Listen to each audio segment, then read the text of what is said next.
fasse un topo sur l'actualité, hein, sur les suicides à France Télécom et tout ça. Donc la conférence, donc, elle doit porter sur le management et essayer de définir un peu ce que c'est le management. Comme on a décidé cette réunion il n'y a pas très longtemps, ça s'est fait un peu dans l'urgence, on s'est dit qu'on pourrait faire un petit résumé d'un bouquin de Danielle Linhart, qui est une sociologue qui travaille là-dessus, donc sur les nouvelles stratégies mises en œuvre par les entreprises. Le bouquin dont je parle s'appelle Travailler sans les autres. Donc voilà, je fais tout de suite le lien entre management et stratégie, même si je ne sais pas bien ce que c'est la stratégie, parce que je n'ai pas beaucoup lu d'ouvrages de stratégie. Pour moi, la stratégie, ce n'est pas une technique, en tout cas. Pour être un bon stratège, je pense qu'il faut maîtriser certaines techniques, parce qu'il y a toujours des présupposés matériels dans une stratégie, dans une guerre, etc. Il y en a même beaucoup. Mais il y a quelque chose qui relève d'autre chose que d'une technique, où on aurait vraiment toute la maîtrise sur un outil, parce qu'on aurait construit cet outil de A à Z. Il y a quelque chose d'aléatoire. Et précisément, c'est parce qu'il y a un élément humain dont le stratège doit tenir compte. Les troupes, le moral des troupes, comme on dit. Donc un élément psychologique. Et le management essaye aussi de tenir compte et de s'appuyer et de frapper vraiment à cet endroit-là. Justement à ce qui est le plus aléatoire, le plus spontané, ce qui est le plus friable et peut-être le plus dangereux pour l'entreprise et pour la société, c'est la psychologie des gens. C'est le fait qu'ils sont capables à un certain moment donné de refuser les valeurs de l'entreprise, de poser leurs propres valeurs, de refuser le travail qu'on leur donne, de l'orienter différemment, de lui donner un autre sens. Et ça peut être dangereux. Et le stratège qui est celui qui gère l'entreprise, qui est celui qui dirige l'entreprise, il doit jouer avec ça, il doit l'orienter de façon, comme on le dit tous, là je pense qu'on est tous d'accord autour de cette table, pour augmenter la plus-value, pour augmenter le profit. Donc voilà, l'histoire, ça se noue entre l'homme, le travailleur, et le type qui l'emploie. Donc ça commence vraiment à partir du contrat de travail, qui est un contrat de confiance, comme tout contrat. Censément comme tout contrat. Le salarié contribue à la pérennité de son entreprise et en échange, l'entreprise, je vous lis un peu les notes, le résumé, l'entreprise s'engage à lui fournir un emploi stable, voire même à assurer l'avenir des enfants, avec une grosse participation.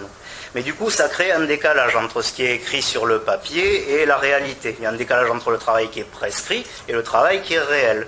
Parce que, bien entendu, il y a une différence entre ce qui est demandé sur le papier et les aléas qu'on peut trouver sur une chaîne d'usine ou ailleurs. Donc les salariés, ils font souvent plus et mieux que ce qu'ils sont censés faire, si le travail doit être fait. Et ça, nous on le sait, anarcho-syndicalistes, c'est visible à certains moments, dans les moments de conflit, notamment dans les grèves du zèle. Si le salarié, il s'en tient strictement aux prescriptions et aux règlements, ce qu'il fait pendant les grèves du zèle, peut faire pendant les grèves du zèle, et bien l'entreprise elle dysfonctionne. C'est donc qu'en temps habituel, le salarié il fait preuve d'ingéniosité, c'est pas un con, il s'adapte aux situations, il s'implique pour obtenir un bon résultat. D'où la situation d'amertume, le sentiment d'injustice en cas de licenciement. Et j'ai donné tant de temps de ma vie à l'entreprise, et c'est pas le temps qui est forcément comptabilisé sur le papier ou qui est formalisé sur le papier. Il y a autre chose. Donc il y a une véritable implication naturelle du salarié dans son travail, de façon à remplir plusieurs objectifs. Des objectifs qui relèvent donc de la contrainte, parce qu'il faut sortir un certain taux de production, malgré l'organisation taylorienne qui peut être défaillante, parce qu'elle est conçue de façon abstraite et à l'écart de la réalité des ateliers. L'organisation taylorienne, je pense que tout le monde sait ce que c'est ici, mais on va rappeler rapidement. Bon, c'est la rationalisation optimale du processus de travail. Mais bien entendu, c'est fait à l'extérieur de l'endroit, du lieu où on travaille. C'est dans un autre lieu par des gens qui ne travaillent pas et qui essayent qui calquent ça sur un papier. C'est donc complètement dehors des réalités. On essaie de court-circuiter le plus possible la spontanéité du travailleur. C'est justement en ça que le management va constituer une révolution, parce qu'il va finalement émerger en s'opposant quelque part en s'opposant et en intégrant le modèle taylorien.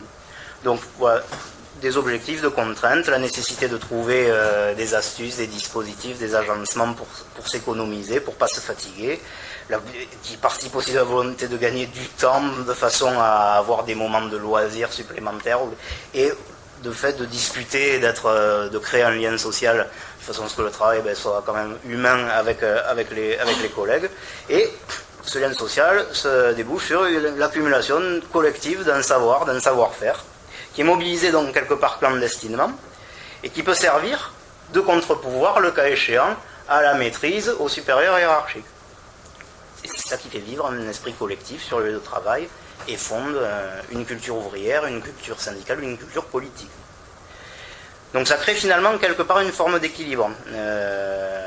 C'est une exploitation, c'est très critiquable, etc. Mais par rapport à ce qui va arriver après, le management, il y a quand même une forme d'équilibre, parce que l'ouvrier, il garde, ce que dit Daniel Linhart, donc sa subjectivité, qui d'un côté sert l'entreprise, c'est-à-dire sortir la production, moins se fatiguer, savoir se détendre sur le travail, être plus en forme, et d'autre lui permet de lutter contre l'entreprise quand elle prétend remettre en cause, attaquer cette subjectivité.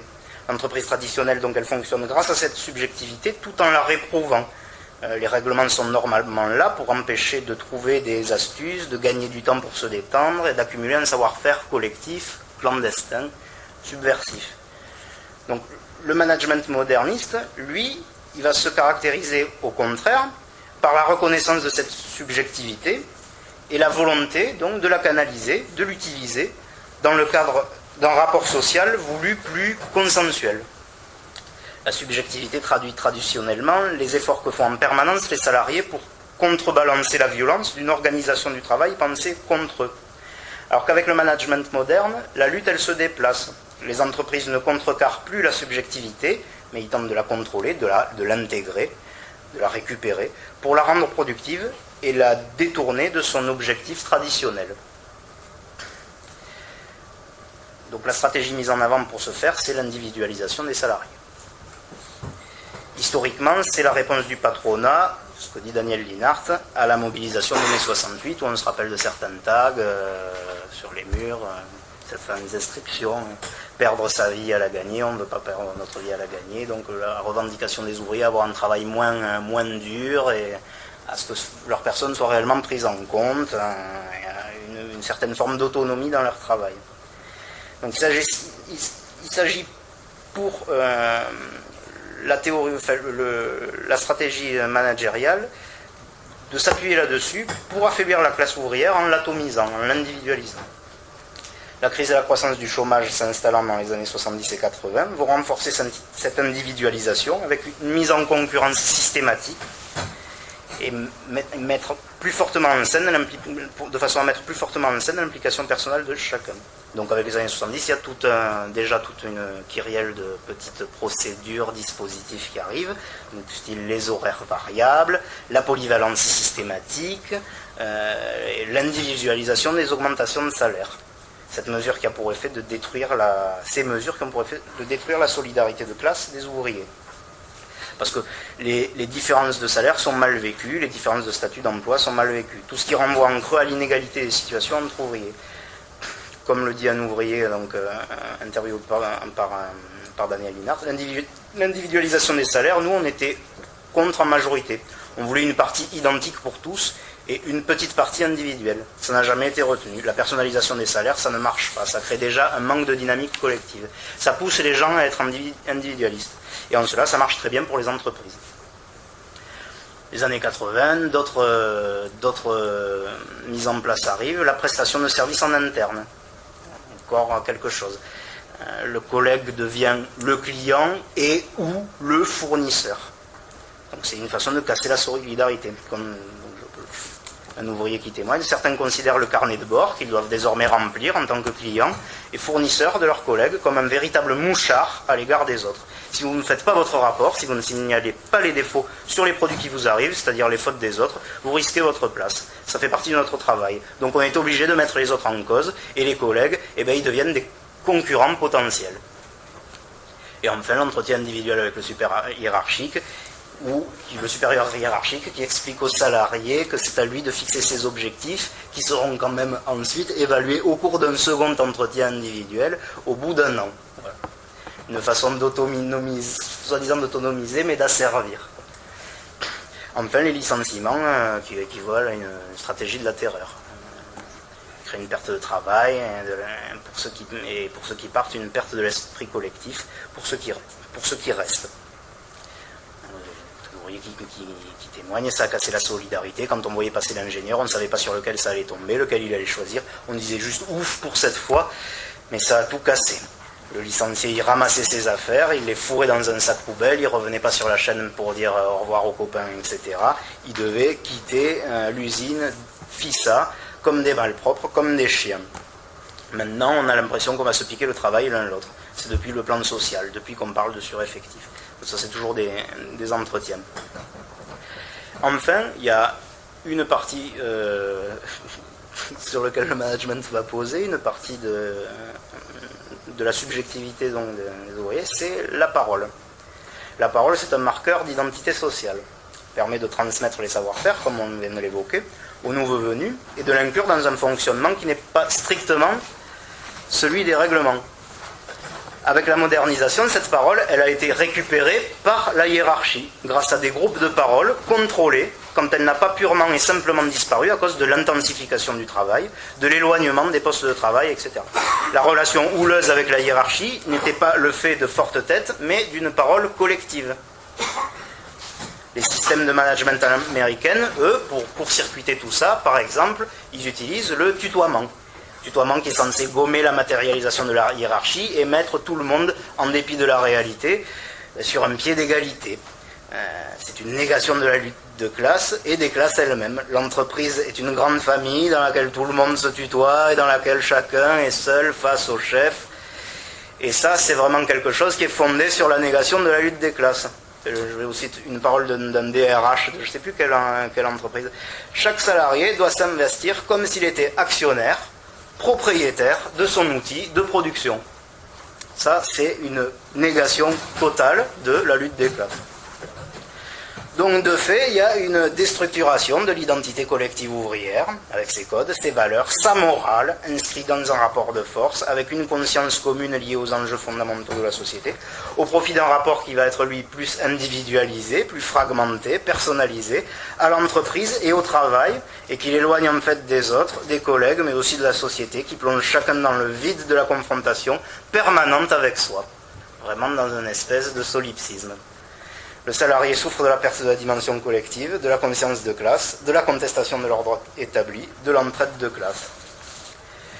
Donc le travail, c'est une contrainte, mais c'est également, ça vous l'avez bien compris, tout ce qui vient d'être dit, une activité qui implique profondément les individus, parce que c'est une activité sociale. Il est donc revêtu d'un sens.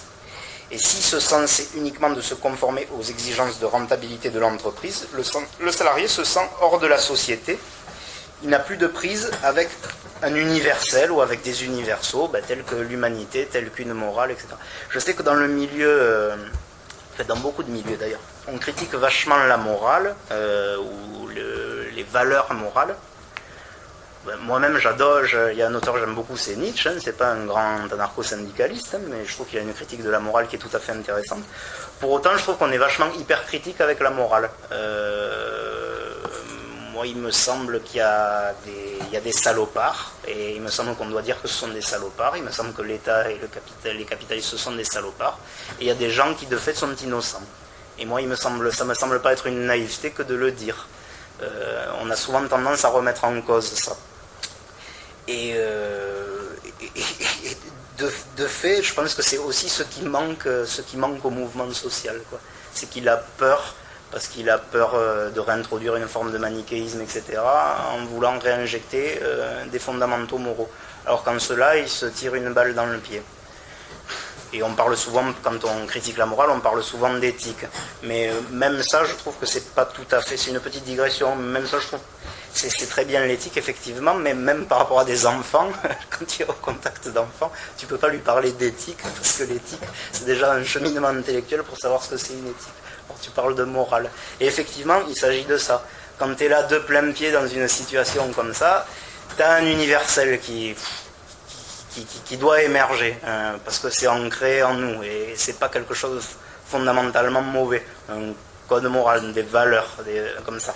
Et ça, c'est ce qui échappe complètement à ces ouvriers-là. Ils n'ont plus de prise avec des universaux de ce genre. Et donc, ils sont fragilisés, donc on peut leur porter tous les coups. Moi, il me semble, c'est une lecture qu'on peut faire. Donc voilà, ils n'ont plus de prise avec un universel tel que l'humanité, tel qu'une communauté. La recherche du collectif, elle peut être perçue comme une volonté de retrouver la dimension sociale du travail. Une relation collective qui, tout en se développant au sein de l'entreprise, échappe à sa seule rationalité économique et donc au type de relation qu'elle prescrit, est une façon de renouer le lien entre travail et société. Et un exemple, c'est des ouvrières, je crois, dans une entreprise qui fabrique des lunettes, qui doivent réceptionner des pièces toutes faites dans une entreprise fraîchement rachetée. Et elles ont une tâche pour l'après-midi, la fin de la semaine, c'est de changer la marque de fabrique, de changer une étiquette, etc. Et elles refusent de se transformer en commerçants, parce qu'elles se disent être des commerciales, parce qu'elles, c'est des ouvrières. L'utilité sociale du travail disparaît puisqu'il ne s'agit plus de produire. La perte de l'utilité sociale de leur travail de production rend ce travail insupportable, parce qu'on leur demande finalement juste de faire ou d'œuvrer à une opération marketing. Et pour elles, c'est une perte de sens intolérable. Donc cette préoccupation d'une morale, ce sens d'une responsabilité vis-à-vis de la société est toujours resté l'obsession des travailleurs et a donné lieu à d'importantes luttes sociales. C'est ce que l'on retrouve dans la critique à l'égard de l'automaintenance intégrée dans les machines. Ça donne le sentiment que la machine prime sur l'ouvrier, donc il ne peut plus la réparer, elle se répare toute seule, il ne peut plus la faire tomber en panne. Le premier résultat, c'est l'accélération du rythme du travail et le sentiment que ce n'est pas la machine qui le sert lui, mais c'est lui qui sert la machine. Donc il est finalement au service d'un sens qui lui est complètement enlevé. L'ouvrier se servait d'une machine pour fabriquer des produits, à présent c'est la machine qui a besoin de l'ouvrier, elle a capté la dimension productive. L'ouvrier, il ne fait plus que surveiller une machine qui fabrique. Donc en gros, tout ça, ça peut se résumer, cette faculté à créer de l'individualité par les stratégies managériales, c'est à promouvoir une forme d'adaptabilité, ce qu'on appelle maintenant sur le terme de flexibilité, d'adaptabilité infinie, qui signifie en fait que l'ouvrier doit faire face à des injonctions contradictoires de productivité. Productivité, bon ça n'a pas changé par rapport au modèle taylorien, il faut sortir de la marchandise, et en même temps de qualité. Et de qualité parce que voilà, l'ouvrier a intégré le fait qu'il est au service d'une mission, son entreprise auquel il doit se donner à fond, etc. Machin, etc. Or, ce sont des idéaux qui sont contradictoires, et ça on le voit très bien au niveau de l'ouverture et de la privatisation des services publics, où effectivement il y a une forme d'injonction paradoxale, quoi. On leur demande d'être utile à la société, tout le boulot qu'ils ont fait, etc. Mais en même temps, on les expose à des injonctions quant à la productivité maximale, etc. Enfin, donc, il y a une stratégie de la division qui participe à ce brouillage privé-public. Dans le privé, la précarité, l'incertitude, la mobilité, la disponibilité bafouent la vie privée du salarié. On lui demande de se sacrifier en exigeant de lui un niveau d'excellence absolu. Lorsque l'esprit collectif du public s'exprime, il est paradoxalement dénoncé comme une lutte ultra-corporatiste menée par des privilégiés se foutant bien de l'intérêt général. Le secteur privé, fondé sur l'individualisation et l'égoïsme, critique les luttes collectives comme étant individuelles et égoïstes. Le fonctionnaire engagé jusqu'à présent sa loyauté envers l'État en se portant garant du bon fonctionnement social. C'était la valeur éthique de son travail, d'être utile aux autres. Avec la privatisation et les réformes au sein du secteur public, les idéaux des fonctionnaires disparaissent. Le processus est visible dans la privatisation des services publics. Par exemple à la Poste, le mécanisme de concurrence par le biais de reclassification. Il y a la création d'une nouvelle division hiérarchique entre les trieurs indexeurs, par exemple, et les guichetiers. Par exemple.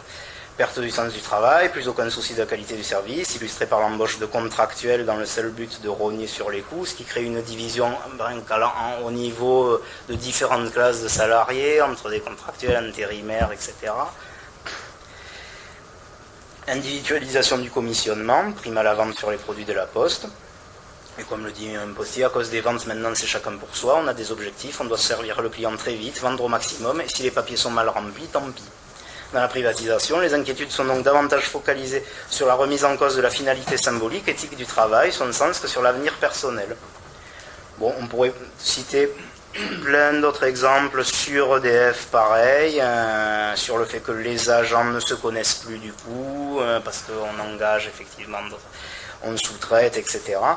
Il y a une redéfinition des relations de travail avec une pénétration de la sphère marchande, des relations marchandes au cœur des relations de travail. Les relations de travail qui deviennent des relations marchandes. Voilà, donc il y aurait plein d'autres exemples sur les entreprises publiques. Bon, on peut passer pour arriver au débat, je pense, plus rapidement. Là où bon, moi j'aimerais insister, c'est sur l'aspect moral et sur l'aspect éthique, parce que effectivement dans tout le service public, etc., on voit apparaître ce qui ne faisait pas avant, des espèces de chartes éthiques. Donc au moment où on évacue complètement le rôle social, le rôle d'utilité, ce qui faisait vraiment la foi, la mission de ces gens-là, etc., on leur impose quand même une charte éthique, on essaye de garder la coquille, avec un truc bien sûr hyper contraignant. Donc, au moment où on voit disparaître l'aspect éthique des services publics, le privé pousse ses salariés, lui, à s'investir dans leur travail sur les bases de cette même morale. Ça fait partie de ce brouillage, de cette pénétration entre ce qui caractérise l'éthique du public et l'éthique du privé. Donc il y a un renversement de sens très spectaculaire. Alors que la logique du travail va dans le sens de la logique moderniste du travail, va dans le sens d'une privatisation incessante de l'universel, des idéaux, etc. Ceux qui la combattent, donc, par exemple les employés de la Poste, etc., ceux qui la combattent sont dénoncés comme la fuyant au nom d'intérêts purement égoïstes, au nom d'intérêts purement corporatistes. Je cite le rapport d'une antenne du MEDEF, la démocratie signifie l'accroissement irrésistible des demandes qui font pression sur les gouvernements, entraîne le déclin de l'autorité et rend les individus rétifs à la discipline et au sacrifice requis par l'intérêt commun. Ça, c'est un truc qui est balancé souvent en formation de management. L'intérêt commun, c'est une terminologie servant à masquer un intérêt particulier, celui des entreprises privées. Elles sont perçues comme participant à la santé économique du pays, et donc elles sont bienfaisantes pour la société, alors qu'en vérité, elles cherchent simplement à exploiter pour faire du profit. L'intérêt commun a été importé dans le cadre du privé, et l'on dénonce dans le cadre du service public les stratégies égoïstes des fonctionnaires frileux. Mais plus paradoxalement encore, tout se passe comme si cette tentative de transplantation de l'éthos du service public au sein des entreprises privées ne pouvait s'opérer sans une disqualification de ce même service public. C'est légitimé par l'esprit de compétition. L'entreprise privée, elle est en guerre contre ses concurrents. Le salarié, c'est un soldat dans cette guerre. Donc ça, je fais référence vraiment à ce qu'on appelle l'économie mondialisée, etc. Et finalement, avec ce qu'on disait au début, cette stratégie de management, bien entendu, elle peut s'imposer aussi que parce qu'elle est sur un contexte de chômage, de précarité, et finalement, où on tend maintenant à nous le dire que le capitalisme est en crise perpétuellement. Et finalement, ça peut être mis en œuvre parce qu'on nous dit ça, que le capitalisme est en crise perpétuellement, que le chômage est là, etc. Elle ne pourrait pas être mise en œuvre aussi facilement sinon. Donc si le travailleur, le bon petit soldat, il représente un coût excédentaire à cause d'un travail trop lent, un vivier de nouveaux soldats est toujours à portée de main. C'est ce qu'on lui dit, c'est ce qu'on lui fait comprendre. La légitimation de telles pratiques réside dans le fait de considérer l'entreprise comme une entité créatrice d'emplois et constamment menacée de disparition. La partie sociale de l'entreprise n'est plus tant ce qu'elle produit, mais ce qu'elle constitue comme réservoir d'emploi dans une société qui est tout le temps menacée, qui est tout le temps étouffée par la pression du chômage. Ce que l'entreprise fait souffrir à ses salariés, elle le souffre elle-même. C'est dans ce cadre que l'entreprise revendique de la part de ses salariés une adhésion totale et postule la convergence d'intérêts. Donc le salarié du privé, il n'est pas jaloux des conditions forcément jaloux des conditions du travail dans le public, mais il déteste l'association entre fonctionnariat et service public, et entre un travail et le bon fonctionnement de la société dans son ensemble. Que des professeurs refusent, ça c'est une citation, un entretien, que des professeurs refusent une augmentation de leur charge de travail, un allongement de leurs horaires au nom de la qualité de leur enseignement et pour les élèves, donc c'est à partir d'un entretien, est perçu comme une revendication corporatiste, inadmissible pour les salariés du privé, pris au piège de la modernisation. Les salariés du privé qui subissent la pression de la mondialisation ne pensent plus en termes de société, mais en termes de concurrence internationale. On pourrait dire en forçant le trait que l'entreprise, dans la globalisation, elle tend à couper le lien symbolique, le lien identitaire, entre les salariés et leur société, pour ne imposer qu'un seul lien, celui qui les lie à elle-même, à cette entreprise, dans le cadre d'une relation qui est souvent incertaine, qui est toujours précaire. Et par conséquent, elle demande systématiquement un dépassement individuel constant. Donc le salarié du privé ne pense plus à la société comme un réseau d'interdépendance et de solidarité, mais c'est toujours la manifestation d'une concurrence.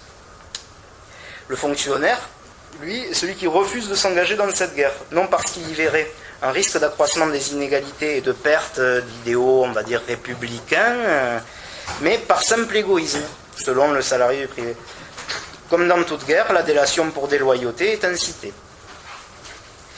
Donc je parlais des chartes éthiques tout à l'heure, donc il y a l'existence de chartes internes aux entreprises depuis les années 80, qui mêlent donc le bien-être des hommes, l'intérêt général, le bien commun et les règles coercitives. On voit une multiplication de formes de contrôle pouvant aller jusqu'à l'incitation à la délation, avec une garantie de la part des entreprises de l'anonymat du salarié délateur.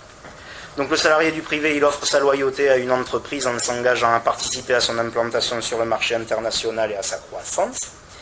L'idéal offert aux salariés auxquels on a ôté la culture de classe collective tourne autour de la recherche de l'excellence, du coup, vu qu'il n'a plus la classe collective comme centre, comme sens, comme objectivation de sens, tourne autour de la recherche de l'excellence, de l'accomplissement de soi à travers l'engagement total dans le travail, la loyauté totale envers son entreprise, la disponibilité totale et la flexibilité.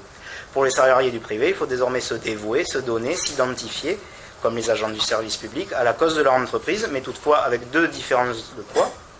La première, c'est qu'ils ont à le faire au profit d'objectifs auxquels ils n'adhèrent pas nécessairement, des objectifs purement mercantiles, qui ne comportent que rarement des dimensions, comme dit Linhart, universalistes. Et la deuxième, c'est qu'ils doivent accepter une éventuelle dimension éphémère de cet engagement total, parce que les entreprises du secteur privé, elles n'entendent pas se lier par des engagements de longue durée avec ces travailleurs corvéables à merci et surtout jetables. Donc, l'objectif en conclusion, donc c'était un résumé à coup de machette dans le livre. En conclusion, l'objectif de cette stratégie, c'est renforcer l'implication individuelle au travail et diminuer la coopération, on va dire, horizontale, à la base, réelle, c'est-à-dire la cohésion des groupes de travail, des collectifs de travail. Les salariés coopèrent sans se connaître, sans communiquer, sans échanger sur leurs objectifs ou le sens de leur action. Le résultat, c'est que le salarié se trouve seul face à la société et au sens de son travail. L'esprit collectif donnait une identité de classe et un sens au travail. L'individualisation, elle fait perdre cette identité et elle lui substitue une forme de loyauté, sous un modèle on pourrait clairement dire féodal, à sa classe, c'est-à-dire à ses collègues de travail, par la loyauté à l'entreprise. Le sens du travail, c'est ça, c'est cette loyauté totale. Et la santé économique de l'entreprise, elle va dépendre de cette loyauté et de l'asservissement subjectif et psychologique des individus. Donc le risque, c'est que l'individu peut perdre tout esprit collectif et opérer soit une réorientation narcissique au service d'intérêts économiques qui s'affichent comme privés, et ici le salarié attend une reconnaissance de ses qualités personnelles par l'entreprise, ou bien de basculer dans un désinvestissement personnel, un sentiment de perte de sens, donc une souffrance, et qui peut mener, le cas échéant, à l'extrême, comme on l'a vu il n'y a pas longtemps, c'est-à-dire au suicide. Donc dans ces deux cas, le travail il perd sa valeur sociale. Le travail est complètement annihilé en tant que travail. Si le salarié il investit son ego dans l'idéologie entrepreneuriale, il verra le client comme une cible commerciale permettant de montrer sa force, alors que le collègue, lui, sera systématiquement un concurrent ou un obstacle. Le salarié, qui s'en sorte cyniquement ou en déprimant, perd toute relation altruiste à la société.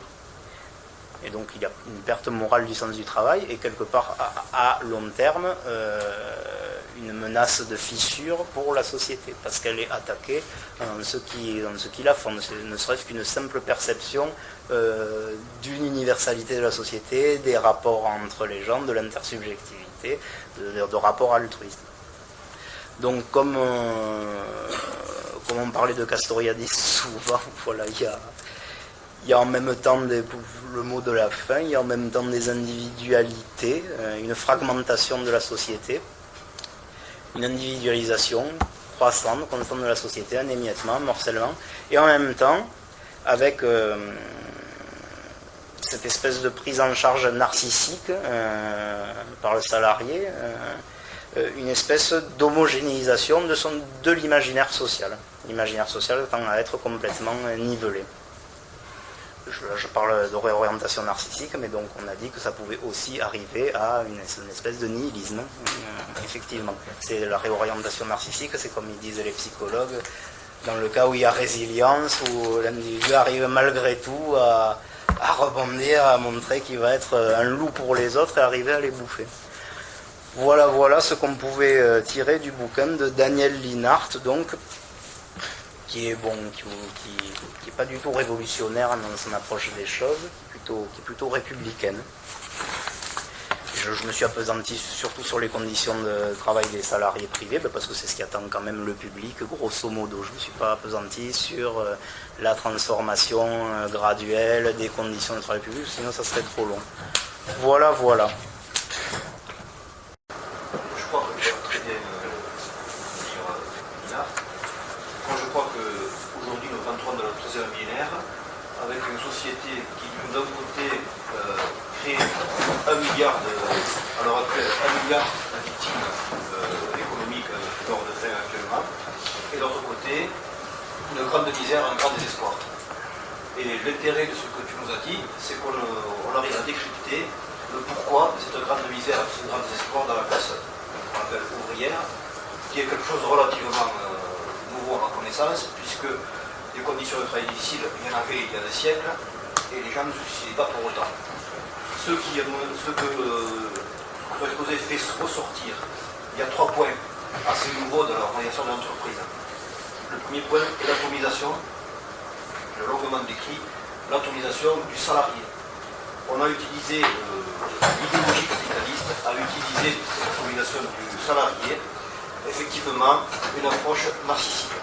Une approche qui est quelque part idéologique, mais un peu tordue, comme est le système. C'est-à-dire qu'il dit qu'effectivement nous sommes tous différents, et à partir de cette différence, il crée des spécificités qui s'opposent au communisme. Tout simplement. C'est-à-dire qu'à partir du moment où on crée des différences dans tous les gens, on dit voilà, on est tous différents, et effectivement, à un moment donné, on n'a plus les mêmes intérêts. C'est ça, effectivement, l'atomisation. C'est-à-dire, à un moment donné, il y a une contradiction entre la spécificité individuelle et le communisme. Il nous appartient par la réflexion à la résoudre. Ça, c'est le premier point, l'atomisation.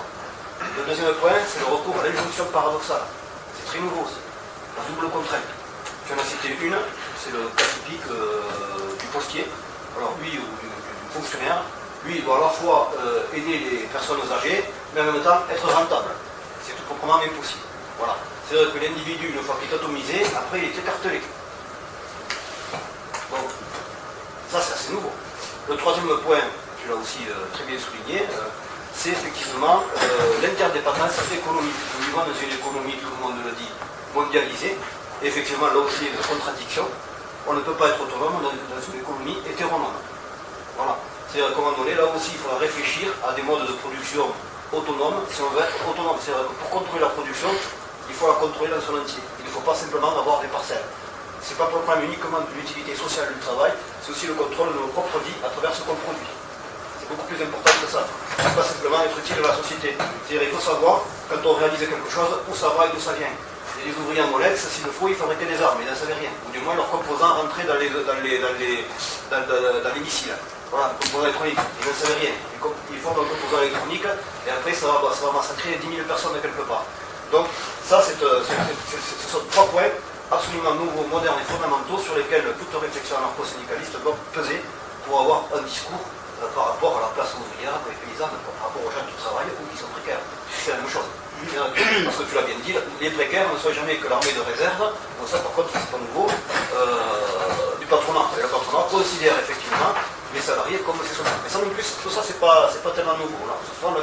Mais les 3 points que tu as cités à propos de l'INA, c'est vraiment essentiel, notamment la réflexion sur qu'est-ce que c'est notre différence, et notamment moi je crois que Castoriadis est utile, notamment au niveau de la sphère privée. Parce que paradoxalement, on vit une société où soi-disant différent, mais on ne respecte pas la sphère privée. C'est-à-dire qu'effectivement, il y a un contrôle de la vie privée à travers notamment des politiques sécuritaires, de contrôle, de vidéosurveillance, etc. Et tout. Et là, personne ne dit rien. C'est-à-dire que pour atomiser les gens, on dit ah bon, on est tous différents, on a tous narcissisme, etc. Mais après, quand on dit au quotidien, eh bien, on est tous surveillés, Internet, le portable, etc. C'est tous des moyens où notre vie privée est complètement saccagée. C'est-à-dire que les différences, là aussi, elles servent au système pour ça. Le deuxième point, la double contrainte, bon, il y a plein de cas où les gens sont soumis à la double contrainte, à l'injonction paradoxale. Et le troisième point, voilà, c'est l'économie mondialisée, qui fait que quand on a entendu l'année dernière à propos de la crise, vite fait, Fillon a appelé à l'unité nationale dans une économie mondialisée, c'est totalement ridicule, parce que ça n'a pas empêché les capitalistes de vendre des brevets aux Américains pour Molex, et ça n'a pas empêché les capitalistes de délocaliser le truc. Alors si vraiment les soldats étaient si les salariés étaient soldats et que les patrons étaient les généraux, il faudrait fusiller les généraux pour désertion et pour trahison. Voilà ce que je veux dire. Et moi je demande, c'est ça, fusil, il faut les chevaux. En 98, les déserteurs étaient fusillés, ils ont été fusillés. Bon, et bien eux c'est les traîtres. Sur notre anthropologique. On doit leur dire, messieurs, vous trahissez votre patrie, voilà, vous avez un mur, vous ouvrez dans la tronche. C'est clair, net et pas limpide. Si on est des soldats, eh bien c'est des généraux. Si c'est des généraux, ils vendent des brevets et ils délocalisent, ils trahissent la patrie. Terminé, point à la ligne. On fait un procès. Moi je peux le faire, un procès verbal. Voilà, monsieur, vous étiez chef. Voilà, vous avez vendu à la production, vous avez délocalisé, mais c'est la trahison pure et simple. Bon, on est contre la période de mort, on se contente de rentrer au français à perpétuité. Mais à un moment donné, bon, il faut dire les choses telles qu'elles sont, c'est-à-dire qu'ils utilisent les arguments de manière tout à fait fallacieuse. Voilà, c'est-à-dire qu'ils en prennent une partie, mais comme pour la vie privée, qui les arrange, et le reste, ça passe à la trappe. Mais il faut aller sur la globalité. Il faut dire, écoute, voilà. Si allez, laisse la parole. Je m'énerve, et ça, vous pouvez dire. Donc, juste deux précisions.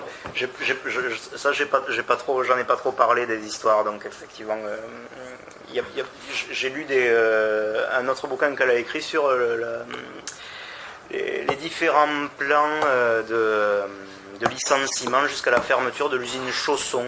Je crois que c'était en 93, 94, 95, donc un bouquin qu'elle a écrit là-dessus, bon, qui était pas mal là-dessus. Où effectivement, donc, il y avait, sur ce que tu disais, les conditions de travail avant. Effectivement, les ouvriers dans les années 60, 70 et qui sont arrivés jusqu'aux années 90, ben, ils disaient effectivement avant c'était vachement plus dur. Mais c'est clair, hein, on bossait comme des forçats, etc. Mais il disait effectivement, c'était plus sympa. On était bien, il y avait un collectif, il y avait quelque chose, etc. Alors que là, c'est vraiment merdique. Alors il y en a certains qui disent on est mieux payé, on est beaucoup moins, mais voilà. Et ensuite sur les histoires de la subjectivité de la sphère privée qui rentre dans l'entreprise. La même boîte, il y avait ce côté familial où effectivement, ils avaient un type qui se chargeait d'organiser les voyages touristiques pour l'usine, etc., le truc en famille et tout ça. Donc effectivement, il y avait une façon pour l'entreprise de fidéliser vachement ses employés, ses ouvriers, etc. Quelque part, là, on pourrait dire qu'il y a une mainmise sur leur vie parce qu'ils les auraient, mais n'empêche, eux en étaient heureux de ça. Enfin, ils disaient, Chausson, c'était vraiment la qualité, on avait des super vacances, le resto cantine c'était excellent, etc. Machin. Alors, et tout le paradoxe, c'est que cette logique managériale qui veut amener encore plus la subjectivité, la vie privée de l'individu dans l'usine, ben finalement tout ça, elle l'a sucré, quoi, elle l'a sucré. C'est une injonction sur la forme, mais ça le sucre. Bon ben voilà, c'était juste des anecdotes que j'aurais pu raconter.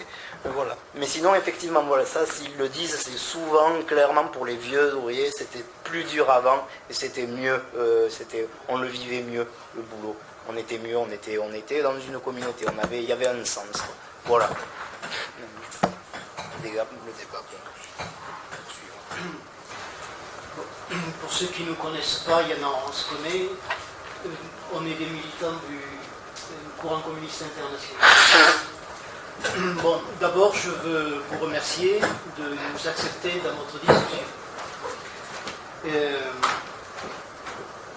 En gros, il y a deux idées que je voudrais pas trop développer pour pas accaparer la parole, mais qui m'ont frappé, à la fois en lisant votre article sur le management du suicide, etc., et en même temps en écoutant l'exposé, parce que c'est évident qu'à travers l'exposé, il n'y avait pas qu'un compte rendu froid du livre. On sentait que je ne sais pas si on peut s'appeler camarade, mais on s'appelle camarade, que le camarade voulait défendre des liens communautaires, la solidarité, et avancer dans ce sens-là. Par rapport à ça, vraiment on peut dire que on partage totalement l'indignation que vous montrez dans l'article et les aspirations qui transparaissent à travers la façon dont l'exposé a été fait. On les partage totalement. Et pour nous, l'indignation, c'est très important. Parce que si on n'est pas capable de s'indigner face à la barbarie et à la misère dont tu parlais, qui se développe actuellement, alors comment est-ce qu'on pourrait faire la révolution? Comment on va pouvoir détruire le capitalisme si on ne ressent pas cette indignation? Donc ça, je voulais le souligner. Et peut-être donner un exemple. On parle beaucoup de la révolte de Spartacus. Les esclaves, ils sont révoltés contre les maîtres. Et pour nous, ce que nous saluons dans cette révolte, malgré le fait qu'elle a été complètement défaite, c'est que Spartacus, avec ses compagnons, ont défendu la dignité humaine. Ils n'ont pas accepté ce qui n'est pas acceptable. Et ça déjà, c'est un point de repère particulièrement important. Dans l'exposé, dans cette recherche, dans cette aspiration à développer la solidarité et une communauté, une ambiance humaine, on pourrait dire. On a parlé de tout ce qui a été fait pour casser cette solidarité. On est d'accord aussi. Bon, j'ai envie de donner un ou deux exemples. Au XIXe siècle, il n'y avait pas de sécurité sociale. Il n'y avait pas de caisse d'allocation chômage. Les ouvriers se cotisaient entre eux, et quand il y en avait un qui était arrêté, pour fait de grève ou autre, ou qui était malade, c'est les ouvriers qui, par leur solidarité, qui se soutenaient. La bourgeoisie, qui est une classe cynique et veule, n'est pas une classe stupide. Ils ont volé à la classe ouvrière cette solidarité, en mettant en place la sécurité sociale, la prise en charge de cette solidarité par l'État. L'État, et ils savaient tout à fait ce qu'ils faisaient. Ils ont volé aux ouvriers cette solidarité. Et il nous appartient de redévelopper cet esprit de solidarité, et là aussi je sais qu'on est d'accord. Alors par contre j'aborde un deuxième point, je vais terminer avec ça, où il y a une question qui a été posée. Moi, je vais dire comment on la voit. Si j'ai bien compris, tu as dit vers la fin de l'exposé que on dit aux ouvriers que le capitalisme est en crise et que ça va être perpétuel, que c'est irrémédiable, et que c'est ça qui, actuellement, comment dire, donne un coup aux ouvriers et qui servirait à les soumettre, à ce qu'ils se soumettent. Et c'est ce que j'ai compris, en gros. Alors, par rapport à ça, nous, notre vision, c'est la suivante. C'est que on pense que dans ce qu'a dit l'introduction, on pense qu'il y a un aspect qui est vrai. Actuellement, c'est vrai que depuis la crise de 2007-2008, le coup porté aux ouvriers est tellement brutal, énorme, que la dynamique de développement des luttes qu'on avait vues au niveau international, depuis 2003, 2006, contre le CPE, etc., et pas qu'en France, hein, partout, que c'est pas le mécontentement qui s'est arrêté, mais il y a comme une espèce de coup d'arrêt où les ouvriers se sont pris un coup sur la tête et qu'ils sont déboussolés. Et c'est vrai que pour l'instant, il y a une tendance à dire mais est-ce que je vais garder mon boulot ou pas, etc. Mais la question, c'est de savoir est-ce que ça peut durer, est-ce que ça va durer ou est-ce que ça peut être dépassé. Alors c'est vrai qu'il n'y a jamais rien d'automatique. Mais nous pensons que comme le mécontentement et la combativité n'ont pas disparu, qu'on va connaître un temps de digestion de ce coup brutal et que l'enjeu c'est que les ouvriers puissent arriver à le dépasser. À ce moment-là, ça voudrait dire un niveau supérieur dans leur compréhension. Et ça représenterait alors un pas en avant pour la poursuite de la lutte. C'est comme ça qu'on le comprend, sans y mettre aucun automatisme. C'est un combat. Et ça peut être perdu, ça, hein, mais on le voit plutôt dans ce sens-là. Bon, et je termine en donnant un exemple. Et à ce moment-là, la compréhension qu'effectivement le capitalisme est en faillite totale, de frein que ça représente actuellement, deviendra un aiguillon. Parce que, même si ça fait peur, il ne faut pas se le cacher, ça fait peur aux ouvriers. La question sera, bon, alors qu'est-ce qu'on fait? Il faut bien le renverser. Et je sais que Rosa Luxembourg, dans son livre dont on parlait tout à l'heure, sur 1905, à un moment donné, elle dit, parmi les causes de cette grève de masse qui s'était développée à Saint-Pétersbourg, elle dit, c'est qu'il y avait des années de réflexion des ouvriers auparavant. Jusqu'à un moment où ils se sont dit, c'est intolérable, on ne peut plus supporter. Jamais l'histoire ne se répète de la même façon, mais il y a quand même des leçons à tirer. Bon, excusez-nous si ça a été un peu long. En fait, c'est par rapport sur la subjectivité des travailleurs. Si on prend juste leur point de vue subjectif, je comprends bien que c'est la position de l'auteur, hein, pas la tienne. Mais tu disais qu'il y a une perte par rapport à avant, parce que avant, par exemple, le fonctionnaire, ou même le salarié privé, pouvait se dire que ce qu'il fait sert à quelque chose de supérieur au fait de gagner juste des sous pour lui. Le fonctionnaire pouvait se dire que c'est de l'intérêt général, du service public, et l'ouvrier pouvait se dire qu'il produit des choses utiles à la société. Et que ça, on lui a retiré. Vu comme ça fait comme si c'était que négatif, alors qu'on pouvait voir aussi la croyance, cette croyance-là qui a une part de vrai, comme une sorte d'aliénation. Parce qu'en même temps que lui pense travailler pour l'intérêt général, et il sert l'État, et l'ouvrier, en même temps qu'il pense produire des trucs utiles, sert son patron de la même manière. C'était à double tranchant. Donc le fait qu'on lui ait retiré ça aussi c'est à double tranchant pour l'ouvrier et pour le patron.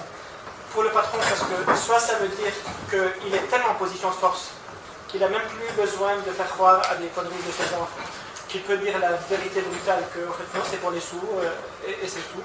Soit qu'il n'est pas en position de force, mais qu'il est tellement acculé qu'il ne peut plus s'offrir le luxe Ça, c'est la version optimiste. S'offrir le luxe de raconter ce genre de choses et que c'est la guerre, etc. Il faut y aller, on raconte.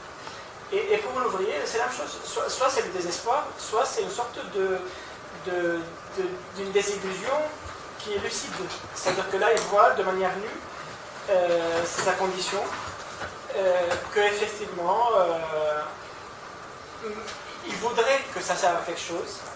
Le système a pris, comme tu parlais des assurances, il prend toutes les choses positives qu'il y a dans les classes populaires, c'est-à-dire la solidarité, le besoin de sens, et il se les récupère régulièrement, mais parfois il peut ne même plus les utiliser. Et donc peut-être que ça l'amène à une vision lucide que c'est complètement absurde, insensé, que c'est une mutilation de travail. Et là, voilà, soit il déprime et il se suicide, soit il se dit, bon, c'est comme ça, je m'en sors tout seul. Mais soit aussi, ça peut l'amener à une lutte supérieure, parce qu'il n'y a plus de béquilles sur laquelle s'asseoir, on est acculé dos au mur. Mais le problème, c'est que dans la situation actuelle, on ne sait pas vers quel sens ça va.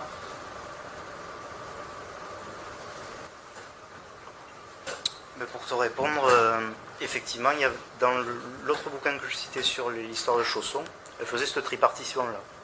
Là, je fais un truc plus pessimiste parce que j'ai résumé le bouquin. Et elle ne faisait qu'une bipartition, là, à la fin. Il y avait cette tripartition-là. C'est effectivement ceux qui croyaient que, ben non, qu'ils allaient pas se faire licencier, qu'ils allaient rester. Du coup, ils prenaient pas les devants, etc. À la fin, ils luttaient. Il y avait tous les copains qui se faisaient virer les uns après les autres, ils les aidaient pas, machin. Et à la fin, ben, ils se prenaient une brique sur la gueule, quoi. Une dépression, comme tu dis. Ceux qui avaient pris les devants, mais de façon complètement individualiste, et les autres qui s'engageaient dans l'action syndicale et qui luttaient. Et qui eux aussi arrivaient à rebondir ensuite, parce qu'ils avaient pris des habitudes de lutte, etc. Ensuite, ben, ce que tu viens de décrire, mais c'est un large, vaste débat, enfin, c'est très ambigu comme situation, c'est très ambigu. Parce que ça veut dire, finalement, ce que tu dis, c'est quoi? Est-ce qu'il y a un changement dans la nature de l'aliénation ou pas, dans la nature de l'exploitation? Est-ce que c'est qu'en surface ou est-ce que c'est vraiment à la racine? Ou alors si c'est qu'en surface, jusqu'à quel point ça va jusqu'à la racine? Ça, je ne saurais pas bien dire ce que c'est. Mais effectivement, quand je te parle de cette histoire, on me dit c'était mieux avant, c'est pas moi qui le dis ou machin, c'est ce qui ressort d'entretien. Effectivement, alors c'est toujours, on sait très bien que c'est subjectivé là aussi. Le passé est toujours une légende, c'est toujours un romancé, on se dit que c'était mieux avant, etc. Il y a aussi cette composante là qui joue quand les gens sont interviewés, etc. Mais il y a aussi quelque chose qui fait qu'ils pensent qu'ils sont moins utiles, qu'il y a une logique qui est inhumaine. Alors, est-ce que cette logique va amener à plus de conscientisation? Là aussi, là, je sais pas, on ne peut pas dire, mais la question se pose en tout cas. La question se pose. Mais je ne sais pas si nous, il faut qu'on attende ça, en tout cas, en tant qu'anarcho-syndicaliste. De toute manière. Après, il y a un truc, quand on lit ce genre de livre, il y en a depuis 1995 beaucoup de sociologues qui étaient en 68 des gauchistes, qui sont devenus dans le système et depuis les années 90 ils sont redevenus critiques de nouveau. Ben c'est marrant, quand on les lit tous, ils sont tous mélancoliques. Genre, ah là là, la catastrophe. Et il y a une tristesse, une vision doloriste, parfois misérabiliste. Ça ne veut pas dire qu'il n'y a pas de douleur et de misère, mais ce n'est pas une vision combative qu'ils ont de la classe ouvrière, mais comme des grands malades souffrants. Et quand on les lit, ça cache le moral en fait, parce que ça donne aucune perspective, on a l'impression que la situation devient encore plus lourde à porter. Et ce qui est intéressant, c'est que d'un coup, ils se mettent à regretter ce qu'on critiquait dans les années 60. C'est maintenant l'usine qu'on critiquait tous comme étant un scandale inhumain, et bien maintenant on regrette, on dit c'était vraiment super parce que la classe ouvrière se réunissait. Et l'État-nation, on se disait quand même quand c'était national, mais maintenant la mondialisation c'est insupportable. Et donc c'est amusant de voir des gens critiques ou révolutionnaires, parce qu'il y a des révolutionnaires qui écrivent ça, regretter le capitalisme et l'État d'il y a 40 ans. Et ça montre qu'il y a une sorte de manque de vitalité, parce que un capitaliste, eux ils ne chialent pas dans leur bouquin. Quand tu lis les cadres du capitalisme, ils sont hyper optimistes, combatifs, stratèges, comme tu disais. Et ils ne se disent pas, mais avant c'était tellement mieux. Ils se disent, quel avantage on va tirer de la situation actuelle.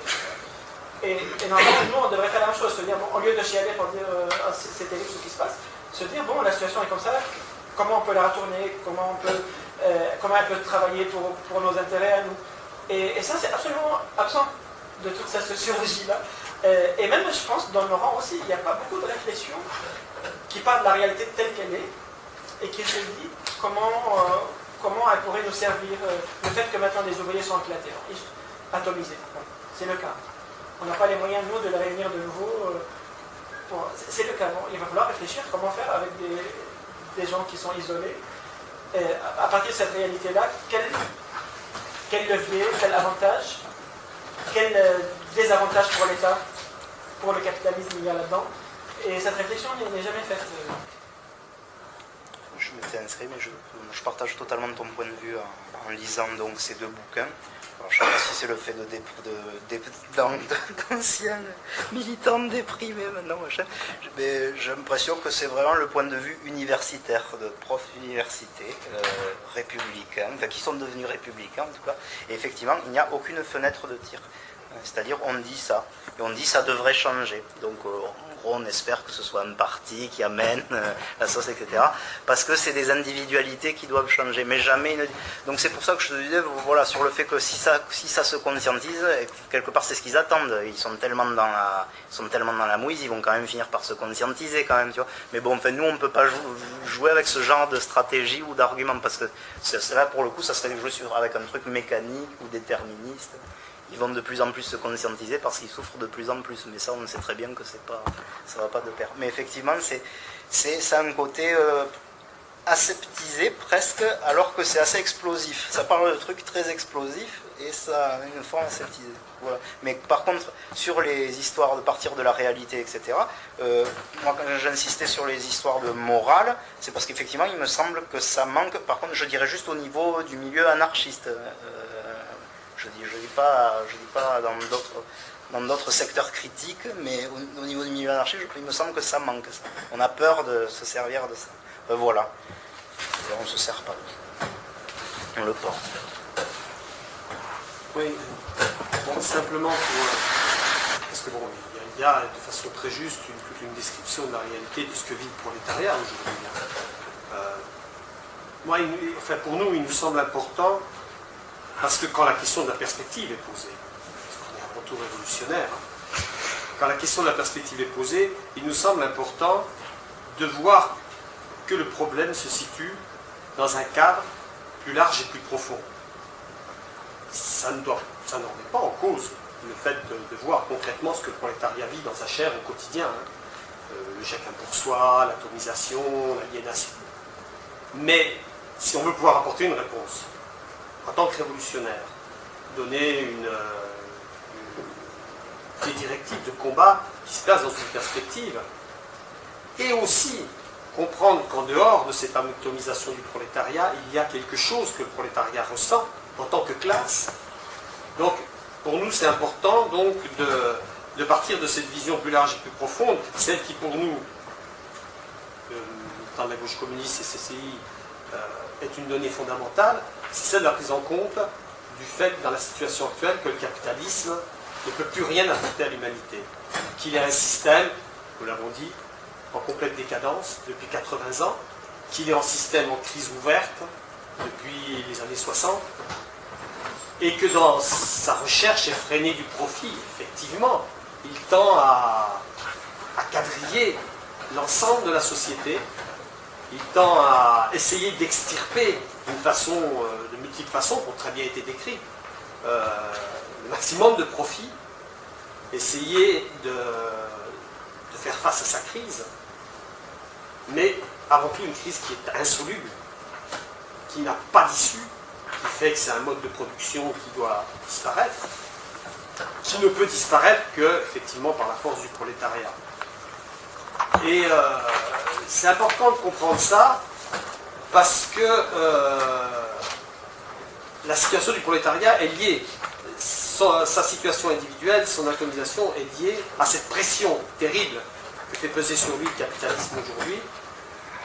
Mais on ne peut pas se départir de la vision que la classe ouvrière est une classe qui reste une classe associée, même si la bourgeoisie emploie tout ce qu'elle peut, ses sociologues, ses méthodes pour essayer de diluer cette... on ne peut pas se départir de la vision que la classe ouvrière va tendre à chercher une solidarité de façon immédiate comme de façon générale, parce qu'elle porte en elle-même une perspective sociale, une humanité, comme ça a été dit. Alors, évidemment, qu'elle peut sembler avoir perdu, parce qu'aujourd'hui, on n'est plus dans une logique de combat permanent, mais de nécessité pour la classe ouvrière de prendre conscience, tout en se défendant, que ce système ne peut plus rien apporter, et que c'est ce système dont il faut se débarrasser. Il ne s'agit pas de l'améliorer, il ne s'agit pas d'obtenir, même si effectivement la classe ouvrière doit se défendre, hein, mais d'obtenir des réformes durables. C'est ça, c'est notre analyse de la décadence du capitalisme. Mais c'est la nécessité de passer à cette prise de conscience qu'il va falloir, non pas simplement lutter contre ce capitalisme, mais le détruire. Et ça, c'est intéressant de voir dans toute cette description cette nécessité qui va s'imposer au prolétariat. C'est la situation actuelle, hein, où la classe ouvrière a pris de plein fouet une gravité d'une crise mondiale, bon, a tenté un peu de résister, mais pour elle est posée la nécessité, aujourd'hui, va se poser la nécessité de se positionner, de comprendre et de se positionner comme une classe qui ne se protège plus, ne se défend plus, mais va renverser un système. Bon, c'est pour résumer, pour enfin finir, hein, la discussion peu importe, c'est la phrase de Lénine qui disait la révolution, c'est quand ceux d'en haut ne peuvent plus et quand ceux d'en bas ne veulent plus. Bon, ça résume, mais on est un peu, de par cette décadence du capitalisme et même voir cette décomposition de la capacité au capitalisme de pouvoir vivre en tant que mode de production qui permet de développer des forces productives, on est un peu dans cette situation-là. On est dans cette situation-là. Et toutes les contradictions que montrait le camarade tout à l'heure, toutes ces contradictions des psychologues ou du management qui veut recréer un lien social et puis en fait qui le détruit. Parce qu'ils essayent à tout prix de pouvoir extirper le maximum de plus-value. Toutes ces contradictions sont aussi l'image d'une classe qui ne peut plus aujourd'hui arriver à diriger la société, qui a de plus en plus de mal à faire vivre sa société. La question est posée, c'est qu'il faut que ceux qui en bas ne veuillent plus. La question est posée là. C'est la question de l'éclatement. Effectivement, c'est assez fondamental. Et tu as raison de souligner que l'éclatement, c'est à double tranchant, puisque c'est aussi la fin du mythe au système, la fin de la croyance au système, la fin de l'adhésion. C'est-à-dire c'est un début où les gens ne veulent plus parce qu'ils n'y croient plus. Je crois que ce qu'il y a de nouveau dans la crise de 2008, c'est qu'effectivement, on a fait le constat de cette perte de la croyance. Parce que ça, c'est voilà, l'éclatement, le fait que les gens ont l'impression de ne plus servir à rien, etc. Donc, c'est la fin du mythe, du travail utile, de l'État-nation, etc. Il y a beaucoup de mythes qui se sont effondrés. Face à cela, vous avez raison de souligner que le milieu militaire révolutionnaire n'a apporté strictement aucune roue de rechange ni rien pour essayer de rentrer dans cette porte, dans cette brèche. Mais par contre, ceux qui ont trouvé quand même des stratégies de rechange, c'est quand même le pouvoir. Le pouvoir, il peut trouver des stratégies de rechange. La montée des communautarismes, elle se situe dans la recréation de nouveaux liens sociaux à travers des formes de domination. Voilà. C'est-à-dire que quand on refait du communautarisme, on recrée de la domination, on enlève aux gens on recrée de nouveaux mythes et on enlève aux gens cette capacité à imaginer autre chose, hein, à vouloir autre chose. Et ça, moi je pense que je voulais le souligner. C'est-à-dire que quand on s'attaque, les copains, on en a parlé hier soir, à la résurgence du régionalisme. Hein. Moi j'ai pris le métro, donc apparemment ici maintenant quelqu'un éructe à la fin de chaque station. Bon, on comprend, ça c'est quelque chose de politique, aucun Trudeau a demandé à ce qu'on éructe des choses, enfin je ne comprends pas qui a demandé quoi. Donc c'est bien une décision politique qui fait que dans le métro on entend des sonorités bizarres. Logique, c'est pas toi. Bon, je ne sais pas. Franchement je ne sais pas, parce que d'après ce que j'ai compris, l'Occitan, bon, c'est un mélange de Gascor et de il y a beaucoup de grès là-dessus, je ne sais pas ce que c'est. Le fait est que le pouvoir sait très bien trouver des petites diversions, même des grandes diversions, pour faire qu'effectivement le prolétariat, ce que vous appelez le prolétariat, les gens n'aient pas un projet commun. C'est pour continuer à diviser même au travers de l'unité. Parce qu'il y a des unités qui créent la division. Et ça, c'est marrant, mais c'est comme ça, c'est parti de paradoxe. Voilà. Donc moi je voulais souligner ça. Après, pour les deux autres points qui sont des points pareils, nouveaux, des points d'attaque psychologique des gens, hein, comme le double lien, les jonctions, etc. Moi je crois qu'effectivement,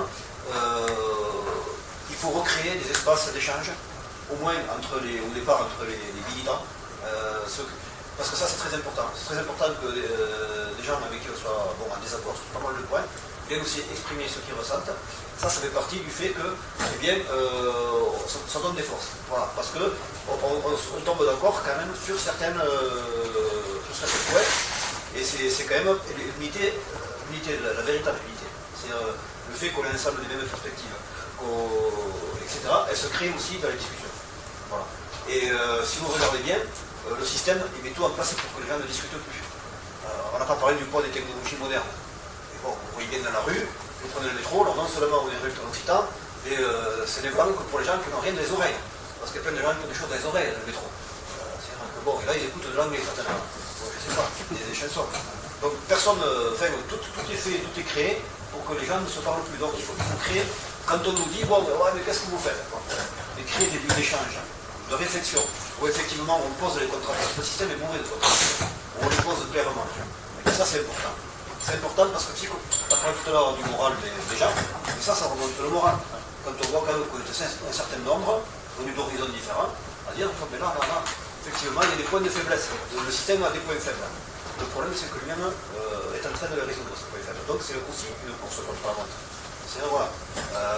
Une des réponses à la conscientisation, c'est aussi créer des lieux d'échange, à finir aussi avec cette histoire d'organisation, etc. Et tout, peut-être, où effectivement, créer des passerelles et mettre tout sur la table. Voilà, s'il y a des polémiques, il y a des polémiques, mais essayer de voir dans tous les secteurs qu'est-ce que c'est qui se passe, la réalité que vivent les gens, partir de cette réalité et pointer les contradictions dans chaque réalité. Voilà. J'ai écouté l'exposé de oui, d'accord, oui, ça existe, mais c'est pas la réalité que moi je connais dans le prolétariat industriel. Moi, en tant qu'ouvrier qualifié, mon pouvoir c'est mes mains. J'en suis conscient, j'ai déjà subi les pressions, tout ça, mais c'est moi qui règle. Le patron, il a besoin de moi. Et il aura beau me mettre de la pression, il ne me virera pas parce qu'il sait que je suis un ouvrier de tel niveau. Mais je constate que tous mes collègues aux alentours, eux, ils n'ont pas cette conscience. Eux, ils sont résignés. Quand c'est des types, si le patron fait chier, ben, il rebalance la direction, il fait la tête, voilà. Mais ils disent, oh, mais c'est la vie, c'est comme ça. Voilà. Je pense que le patronat dans la métallurgie, dans l'industrie, dans certains métiers, sans vouloir faire du corporatisme, on peut faire des petites résistances quotidiennes, des choses comme ça.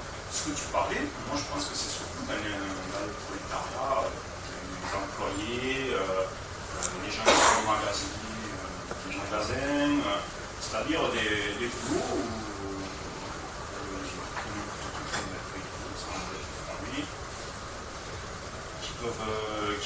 où on leur place la menace du chômage. Moi, je n'ai pas peur du chômage, personnellement. Je sais que je pense que c'est pas une menace. Moi, je pense que... Moi, j'ai pas entendu la fin. Mais je pense que la lutte, elle ne trouve pas sa raison d'être justement dans le monde de l'entreprise. Si c'est un lieu privilégié, je veux dire, pour donner une forme à la lutte. Mais justement, pour revenir à ce que tu disais, la lutte, elle prend naissance, à mon avis, dans la vie privée. Dans les conditions de vie qu'on a, c'est là qu'elle prend naissance. Et justement, l'époque qu'on vit aujourd'hui, on a qualifié de multiculturaliste. Et c'est justement, à mon avis, l'arme qu'utilise le pouvoir, justement, pour éviter, pour empêcher la création d'une lutte globale du type social. Je ne suis pas sociologue, je ne suis pas universitaire, et ce soir j'ai dit oui pour parler de ma réalité, moi, dans mon boulot. Parce que toutes ces histoires de management, je le vis au quotidien, puisque je travaille dans le tertiaire, dans une boîte qui est dirigée par M. Pinault.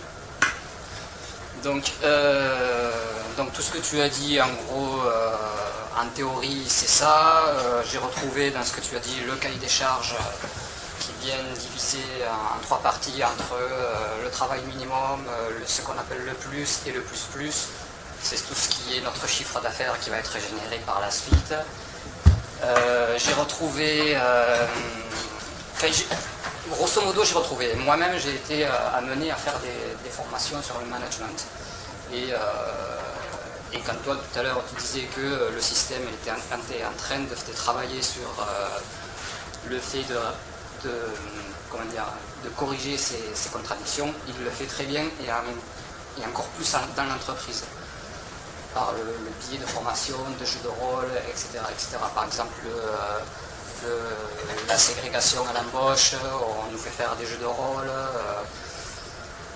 C'est pathétique comme ça, à dire comme ça, parce qu'il faut caricaturer, par exemple, le jeune du quartier qui vient, qui a présenté son CV, il faut le caricaturer mais à mort.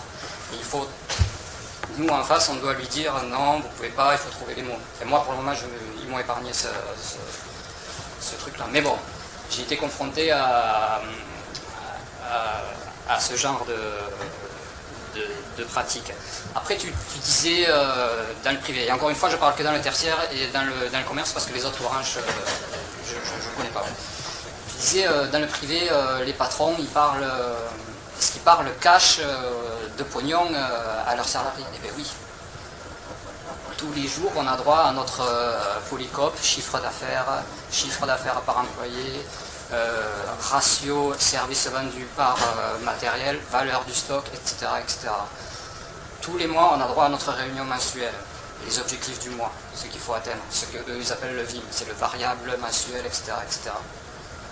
Et si on ne le fait pas, il y a une autre réunion qui vient par derrière et où on nous réajuste nos objectifs. Là aussi, encore une fois, ça rentre dans un système bien huilé, où à la base, le chef de service et son adjoint, il se trouve que moi je suis adjoint, sont chargés d'identifier les catégories de personnel, en 3 types de familles de personnel. La première, c'est ceux qui ne font pas de problème et qui sont très productifs et qui ont un rendement plus que satisfaisant. Ceux-là, on les oublie. On ne s'en occupe pas parce qu'eux, ils sont capables de... La deuxième, c'est le ventre-mou. Ceux qui sont parfois font du bon boulot, mais parfois peuvent s'oublier. C'est ceux-là où on va mettre le paquet. Et la troisième catégorie de personnel, c'est ceux qui ne font rien, c'est ce qu'on appelle les insoumis, c'est des gens, c'est plus nous qui nous en occupons en fait. Si tu veux, on les laisse pourrir dans le service, et c'est la direction qui en prend le relais et qui va trouver une solution de rechange. En gros, ça se termine souvent par un licenciement. Voilà. Donc moi personnellement, mon travail, c'est de jouer sur le ventre mou de l'équipe, de les rendre au maximum productif. Et pour ce faire, on nous a donné une armada de moyens, quoi, en gros. Et oui, pour en revenir à ça, oui, on leur parle de pognon. Et quand tu disais l'amour du travail bien fait, c'est clair, ça n'existe plus. Maintenant, on leur donne des perspectives d'avenir. On leur donne, si vous faites ci, vous aurez droit à telle prime. Si vous êtes mobile, vous aurez droit à tant de primes. Et plus vous irez loin, plus vous toucherez de l'argent. Si moi je suis à Toulouse et que je pars à Lille, on va me donner 10 000 € de prime. Prime de mobilité, ça s'appelle. Enfin, j'exagère, mais bon, moi quand je suis parti à Perpignan, on m'a donné quand même 3 000 €, Toulouse et Perpignan. T'as ça, qu'est-ce que tu as encore Mais bon, en fait, si tu veux, c'est vraiment le leitmotiv pour les employés, c'est c'est vraiment l'argent. On parle vraiment de business. Si nous on ne le fait pas, les autres, la concurrence le feront. Donc il faut absolument qu'on le fasse et c'est là où on va taper. Et c'est, quand je te parlais de cahier des charges, le travail minimum, c'est ce qui est le rendement normal, le plus, c'est ce qui va nous donner plus d'argent et le plus, c'est ce qui va nous donner la totale. Et nous, on est chargé de regarder par rapport à ça. Donc voilà. C'est tout. C'est très intéressant tout ce qui se dit. Je vais partir d'un aspect. Apparemment, il y a des différences entre ceux qui travaillent dans le secteur tertiaire, dans le tertiaire, dans l'industrie, on pourrait dire aussi dans la grande industrie, ou dans les PME, ou dans le bâtiment, etc. Et c'est vrai qu'il y a des spécificités, ça c'est vrai. Mais alors ça pose la question, qu'est-ce qui peut pousser à l'unité? Parce que c'est ça c'est une préoccupation de tout le monde. Et dans ce qui peut pousser à l'unité, il n'y a que malgré tout, au-delà de ces spécificités, les salariés, je ne parle pas des policiers ni des militaires, je parle des salariés, ont des intérêts fondamentalement communs. C'est les syndicats qui font tout pour empêcher de voir ces intérêts communs. Je donne un seul exemple. Dans la lutte des ouvriers de Freescale, il y a eu un petit noyau d'ouvriers vraiment combatifs et un peu plus lucides que les autres. Ils se sont démenés pour essayer d'organiser des assemblées générales où ceux de TDF auraient pu venir participer, où ceux de Continental en face, et en fait des boîtes qui avaient aussi des problèmes. Qui c'est qui a fait obstacle? Ce n'est pas les ouvriers eux-mêmes, c'est les délégués syndicaux, dont un qui est à la CFDT, qui est trotskiste. Je ne dis pas ça pour le montrer du doigt, mais parce que pour nous, ils font